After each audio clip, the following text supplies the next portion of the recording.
nous avons ici des menuisiers, des ébénistes et des charpentiers qui sont sur notre zone.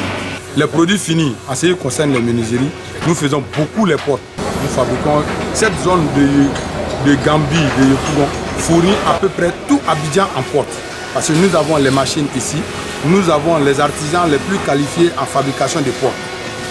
Et vous allez partir à Cocody, sur les bords, vous allez trouver des meubles qui sont là. La majorité de ces meubles sont confectionnés dans cette zone-là ici.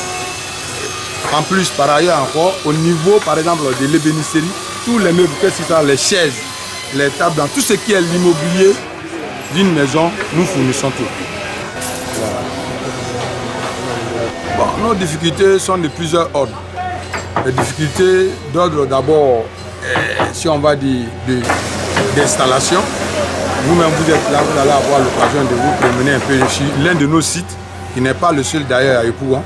Vous allez voir de manière vraiment, nous sommes installés de manière très précaire. Et ça, il y va de notre existence.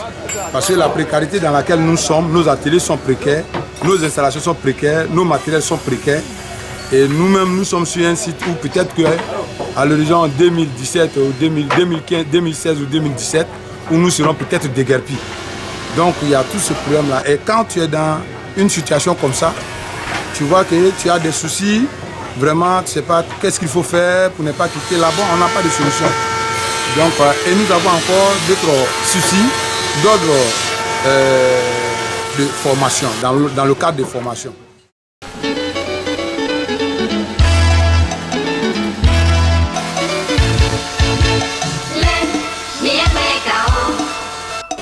Cette formation est l'une des formations de laquelle nous avons besoin. Parce que nous qui n'avons pas fait d'école académique de menuiserie, nous qui avons appris sur le tas, nous sommes limités à une certaine apprentissage. Donc, avoir encore d'autres perfectionnements ne nous feront pas de défaut. Nous sommes tout ouverts à toute formation vraiment disponible sur le marché.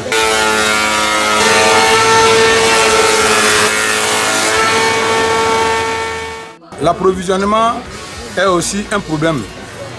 Est l'une de nos difficultés parce que l'association, c'est l'un des objectifs même de l'association, nous permet de nous mettre ensemble pour pouvoir avoir les moyens ensemble pour avoir le bois. Sinon pour l'instant, nous nous approvisionnons avec nos frères d'à côté qui sont les vendeurs de bois qu'on appelle les commerçants de bois.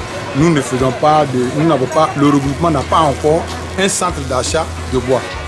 Les scieries, nous avons des difficultés d'accès aux scieries parce que nous n'avons pas de grands moyens. Donc nous sommes obligés de nous faire, de nous fournir à côté des vendeurs de bois qui sont là aussi, qui ne sont pas loin de nous, qui sont avec nous ici. Bon, on travaille ici beaucoup. On travaille ici, on reste bien ici. Donc on va beaucoup de travail. La vraie tradition africaine.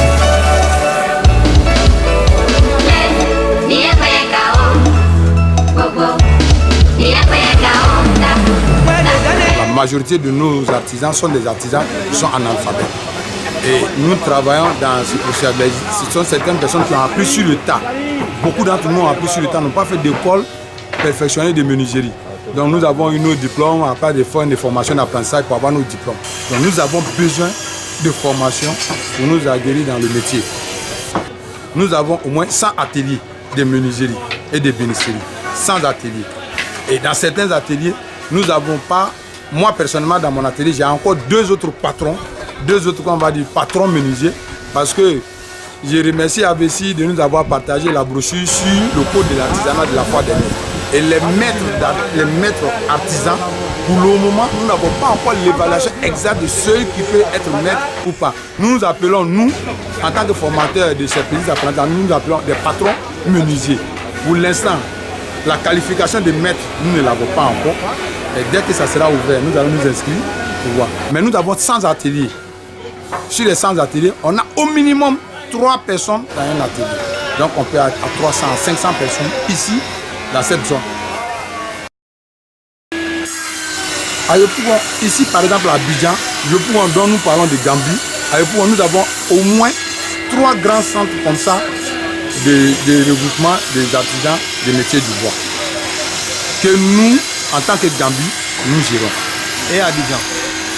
Je veux parler d'Abidjan. Je parle d'Abidjan plus particulièrement de Yopougon. Bon, les autres communes, je ne les maîtrise pas beaucoup, mais je maîtrise mieux Yopougon que les autres communes.